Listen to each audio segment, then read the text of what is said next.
Prime Minister Perry Christie has declared the month of April Autism Month, and he's putting great support behind efforts to bring awareness to the neurological disorder. In fact, Prime Minister Christie addressed dozens of parents and autistic children during a ceremony commemorating World Autism Awareness Day in Rosin Square.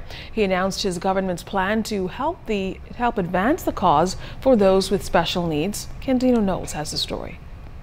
I am glad I am giving a speech for two reasons. One, I get to miss school, and two, I get to tell everyone about my accomplishments at the Vanguard School in Lake Wales, Florida. That was 11th grader Cole Carey, an exceptional student who's actually been inducted in his school's National Honor Society. On the outset, Cole might seem like any other average teen except he's autistic. But it's not stopped him from being an active member in his school community as a student council representative and president of the Horseback Riding Club. I'm also an assistant RA, and I volunteer for the Bistro Night whenever I have the time.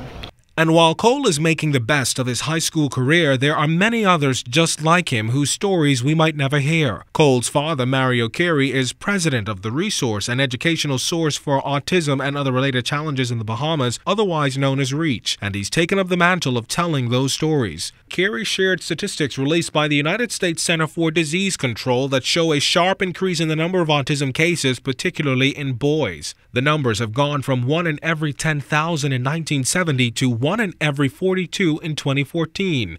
We have a lot of work to do.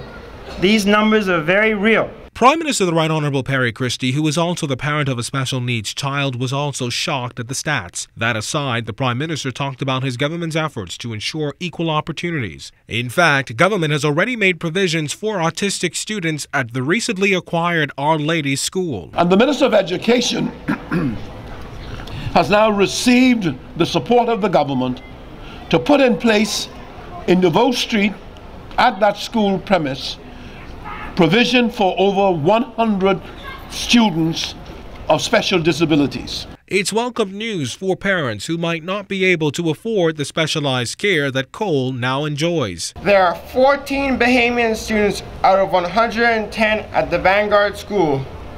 They are all doing very well. Someday, I would like to have a school like Vanguard here in the Bahamas. But it's something he won't have to dream for any longer following the Prime Minister's announcement of a special needs facility for children over the school age. He's also promised to expedite the construction process.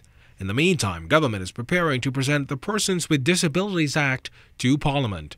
Kendino Knowles, ZNS Network News.